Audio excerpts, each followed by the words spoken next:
Romororang manguswo nyumbreng ngati karo nanging kaswose aneng margo hamalatkum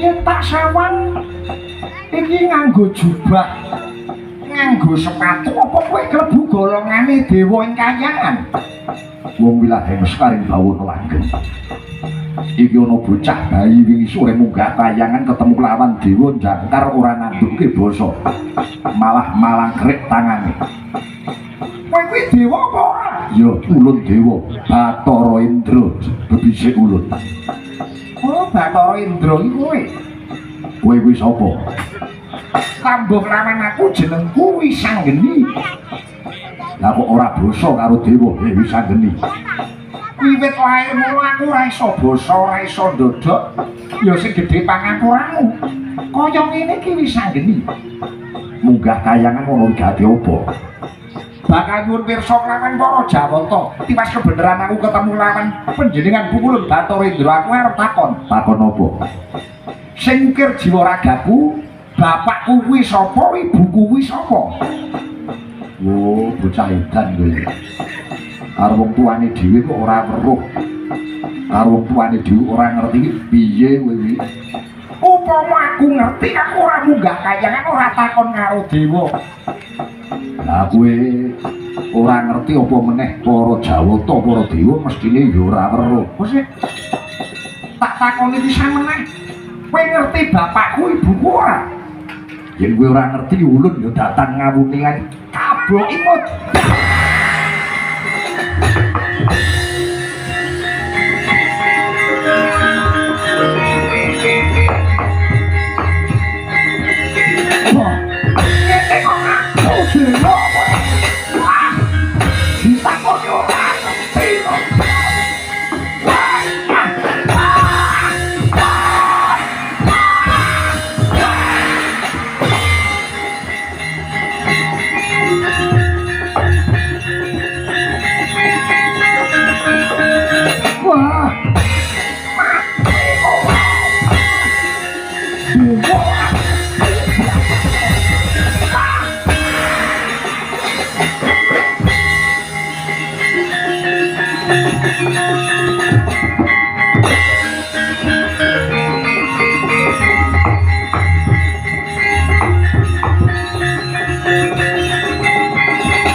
iki dewa ora ulun dewa jenengmu dewa sapa Bathara Penyarian Bathara Penyarian ki tegese oh kowe carek to juru tulis kayangan kowe iki sapa bocah bayi wingi sore kok ngamuk munggung nang kayangan aku Wisanggeni aku arep takon karo kowe rek carek takon apa aku ki anake sapa bapakku sapa ibuku sapa kowe dhewe ora weruh apa meneh ulun-ulun yo ora ngerti tabok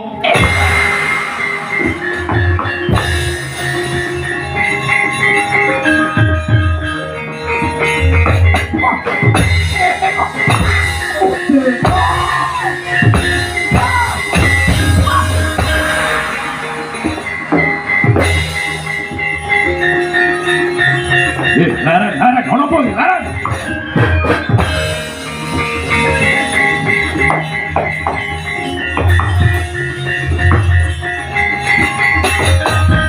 Madep.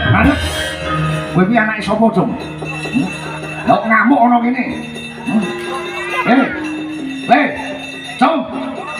Bocah bayi gawe kisruh.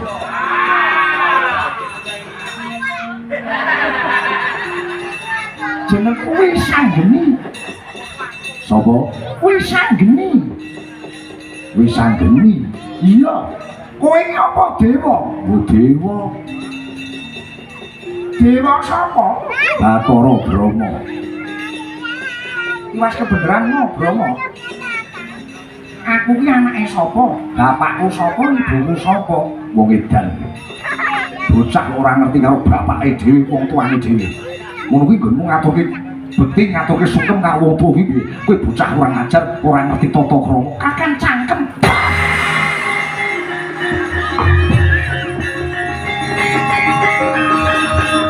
Lho.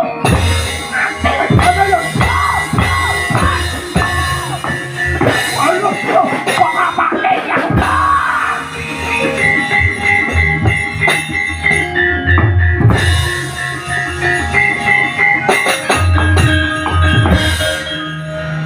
Iki dewa apa barongan? Dewa Dik. Dewa gagah ngene padake barongan. Aku ora rombongane Guntur Seta Dik aku. Barongan kok. Liyane bagus-bagus lah kok mengengeh dhewe. Dewa sapa iki? Betara Yama Dipati. Dewa sing jabel nyawa karo jabel utang. Yen kowe gawe kisruh gawe kiduh ana kene, tak jabut nyawamu, jabel nyawamu modar. Oh, kowe to? Sing tukang jabel nyawa? Oh. Iya. Aku kok pateni kok jabel nyawaku monggo. Aku arep takon. Takon apa? Bapakku ki sapa? Mbok wani sambil gledek aku ora demeni mbokmu. Kowe dudu anakku. Lah kok terus ngaku-ngaku anakku, Cung? Ora kena ku nek dirungokke wong akeh, ndak dikira tenanan. Lho, aku ki ora ndakwa Yama Dipati dadi bapakku ki ora, aku ki mung takon. Bapakku kuwi sapa, ibuku sapa? Ngono. Mergo jarine Jawata iki ngerti sakabehane, dewa ngerti sakabehane. Ya ono sing ora ngerti barang, Dik. Kowe ngerti apa ora wong tuaku kuwi? Bapakku sapa, ibuku sapa? Aku ora weruh. Wo, jotosi wae kowe.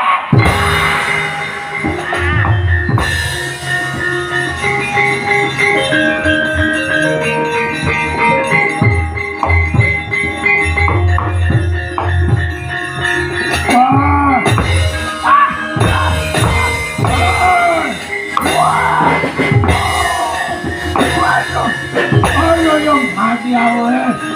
Ayo, ayo.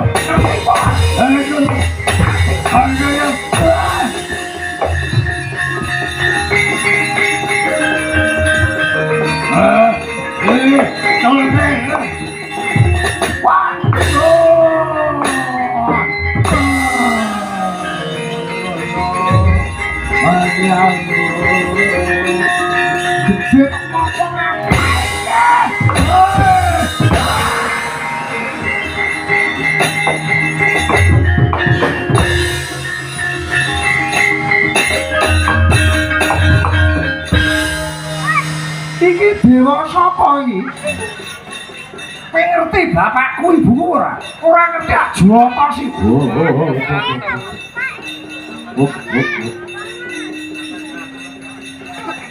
Kowe iki sapa cah cilik bengak-bengok.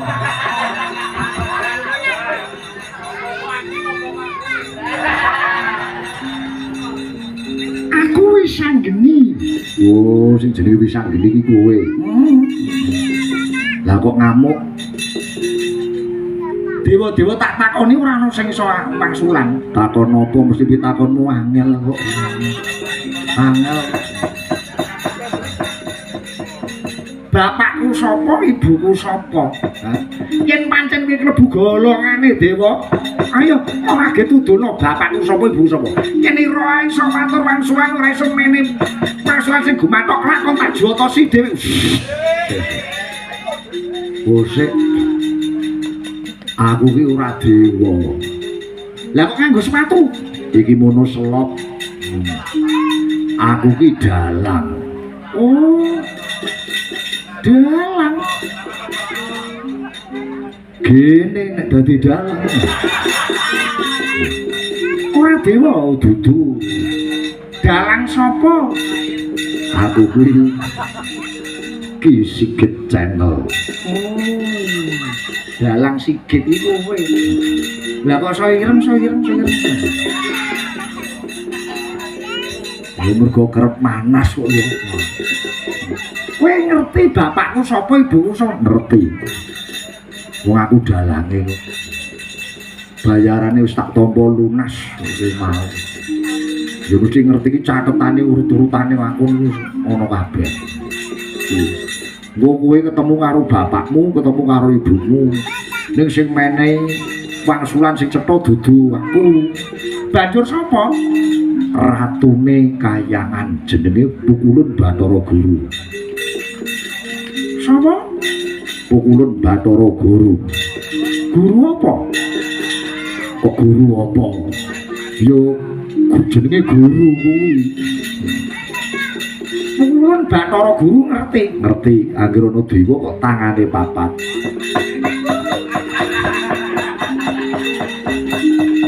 Krungu kae. Tangane papat, keleke papat, mambu. Iya. Kae takone. Nek ora ngerti arep kok kamblengi ya ora apa-apa.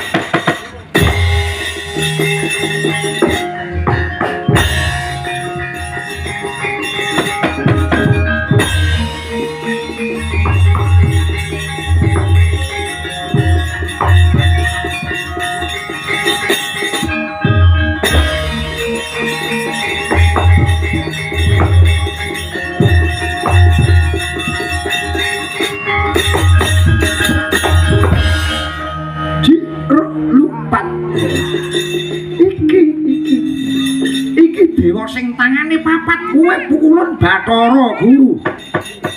Wong wilahen sekaring bawono langgeng ya.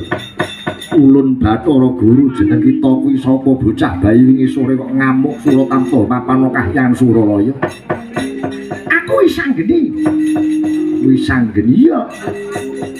Isih bayi kok gawe mumete wong akeh. Dikandhani ora kena. Ya. Ngethuk kleru dikandhani malah ngajari. Oh lah. Ini sanjene. Aku iso kok. Kowe pinter ngajari aku. Padha-padha gobloke ngajari. Alah. Nek perkara wangsulan aku iso. Kamu laku swanana nang ngarsane Pukulun Bathara Guru aku takon. Takon apa? Pisang iki anake sapa?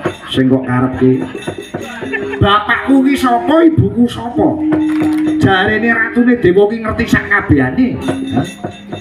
Mula aku swanana nang ngarsane Pukulun Bathara Guru aku arep takon. Sing ukir jiwa ragaku, bapakku sapa, ibuku sapa? Sapa to ya? Iki anake sapa? Kok gawe bingunge para Jawata. Wong jeneng kita ora ngamuningani wong tuamu, awakmu dhewe ora ngerti apa meneh wong liya. Mestine ulun ya ora nyumurupi. Wah, dugangi sisan kowe.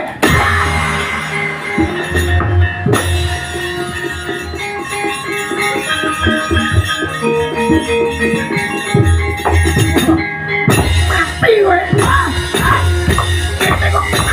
Jadi aku negel. Wah, ya. Ayo, mati kowe.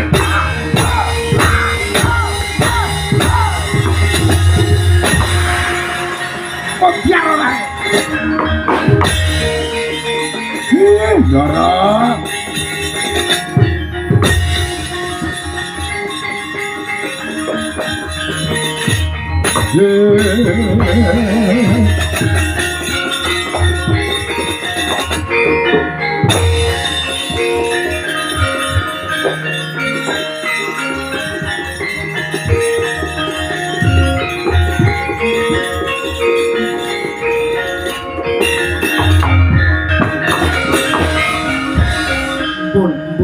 Pun lek gawe kisruh sampun. Dewa-dewa niku mboten enten sing menang yen gelut musuh sampean. Jare Kakek Semar aku kon takon karo dewa. Ning nyatane dewane do bodho-bodho kabeh no, Kak. Tak Tak takoni ora ono sing weruh, ora ono sing ngerti. Ngono kok ngaku dadi dewa. Pidato ora wani kok dadi dewa. Ampun. Niku nadyanto ratune dewa. Yen sampeyan taboki, sampeyan dugangi, niku mengke mblidoh kabeh awake. Abuh kabeh niku.